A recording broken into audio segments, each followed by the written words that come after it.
going to be a rare discussion video where I reflect back on some recipes that I made, things that worked, things that didn't, what I've learned, what I've had to look up, etc. So anyway, lima beans.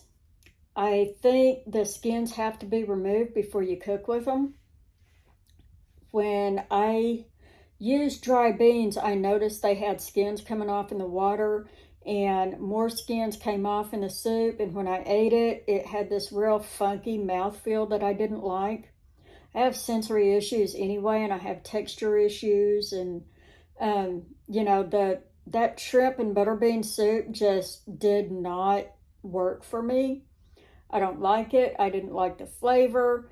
In my opinion, in my experience, white beans are really, really bland, and they can handle a lot of seasoning, and it may be more seasoning than what my palate can handle. If I cook with lima beans or butter beans again, I'm going to have to remove the skins from them, and I'm going to use a different recipe. I'm not using the shrimp soup recipe again.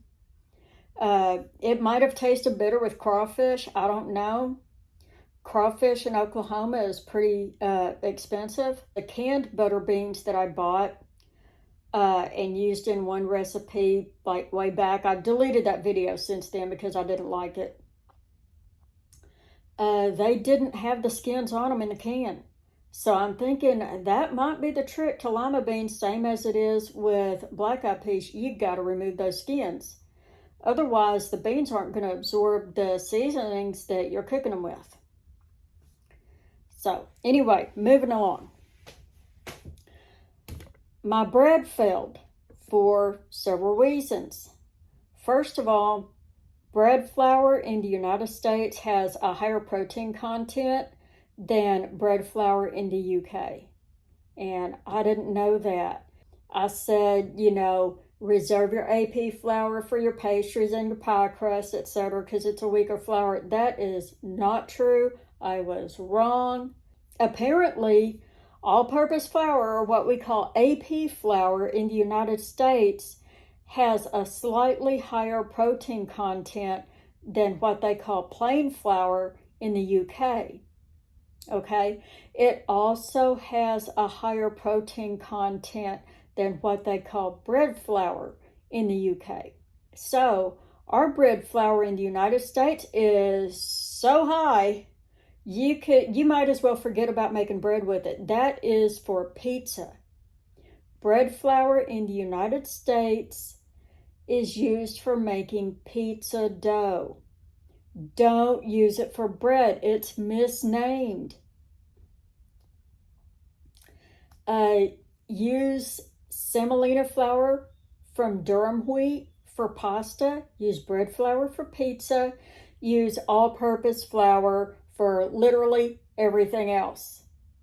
Okay? You can use it for delicate cakes like angel food cake. Just add a little bit of cornstarch to it, and it'll make it lighter and more delicate for your angel food. That's what I've learned.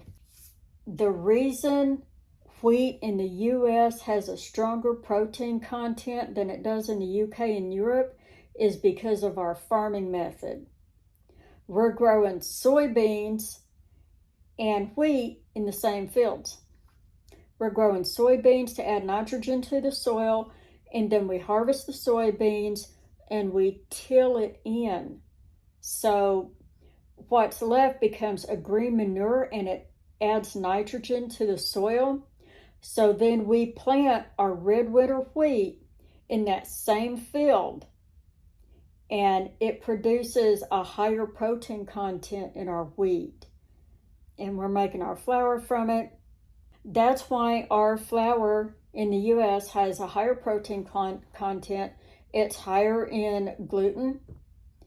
And that could also be why people with gluten sensitivities in the US just can't handle our bread, our pasta, whatever is being made with bread. They can't eat it. I think, what do they call that, celiac disease? The protein content in flour determines dough handling and baking temperature. AP flour can withstand more kneading and higher heat than bread flour in the UK. We handle biscuits gently to prevent from working the gluten. But if you're making bread and you're using all-purpose flour, you want to knead the hell out of it. It can take more handling. Bread in the UK is baked between 400 and 450 degrees. American biscuits are baked at 450. Loaf bread made in the US has to be baked at 500, the same as pizza. A fire brick oven is best for baking rustic breads. Steam is something else. Steam is best created in a gas oven as opposed to an electric oven. A countertop oven, or at least the one I have, will never reach the temperature necessary for baking a loaf of bread.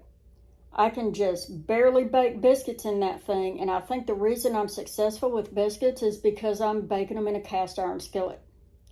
That cast iron skillet is going to absorb more heat and release it over a longer period of time, whereas that electric oven is only reaching 425 degrees. I'm going to add in a clip of me checking the oven temperature with an inside thermometer, and it doesn't get over 425. I preheated that thing for 30 minutes. It never got over 425. You open the door, it goes down to 400, and it takes it an additional 10 minutes to get back up to temp. I'm testing the temperature of my tabletop oven just to see if it actually gets to the temperature that I have it set on, which is 450. I've had it on for 20 minutes and I tested it and reset it for another 20 minutes, and the result is my oven so far after 20 minutes has not reached over 425 degrees. It's just barely hot enough to bake biscuits. Since I bake my biscuits in a cast iron skillet, that might be the reason they're rising, because it's not the oven temperature. As you can see, I've got it set at 450. This oven is never going to get that hot.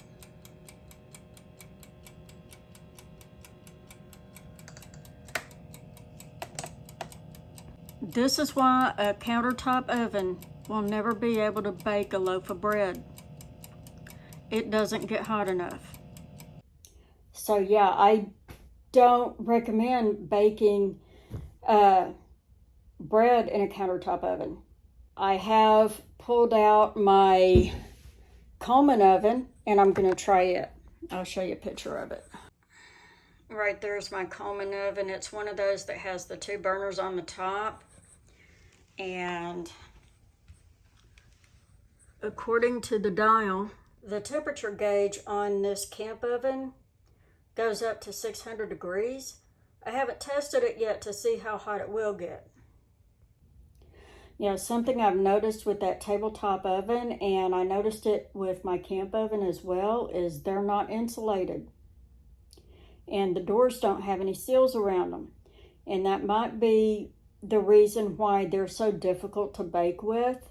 If you get over 350, if you get over 400, they're not retaining their heat very well. I still recommend using a bread machine if all you have to bake bread with is a countertop oven. Go ahead and use AP flour in your bread machine. Do not use bread flour. It's still going to screw up. You still need to weigh your ingredients for a bread machine for accuracy.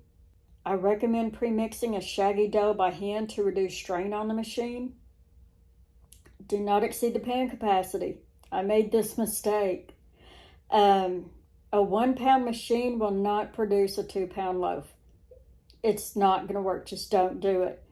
It will rise over the edge of the pan and get stuck, and you're going to have a mess to clean up. I made that mistake. And let's see.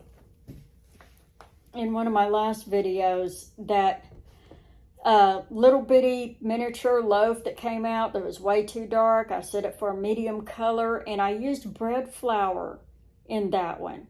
And it came out like shit. I'll be honest, it did not work out. This is a loaf that, this was the 2-pound loaf I tried to make in a 1-pound machine. You can see the crumb is a little better. I also made it with AP flour instead of bread flour. It was kind of a tester loaf. It's still hollow. It has a nice crust on the outside of it. So I'm gonna make another one based on weighted measurements, and I'm gonna produce a video on it. Okay, so my other bread machine video is going away. I think I've already deleted it. I do that a lot. If I don't like the way a video turns out, if I didn't like the result, I may come back later and figure out what I did wrong. I'll delete that video and I'll make a new one and post it. So the only way to really keep up with what I'm doing is you have to keep up with these videos. If you wonder what happened to a previous video, I probably deleted it. I've worked out a whole new cheat sheet based on weighted measurements. These are my French bread ratios. I have ratios for 2-pound, 1-pound baguette and mini baguette. The dough weights along the bottom. And I'm going to post this on my MeWe page, so look for it there.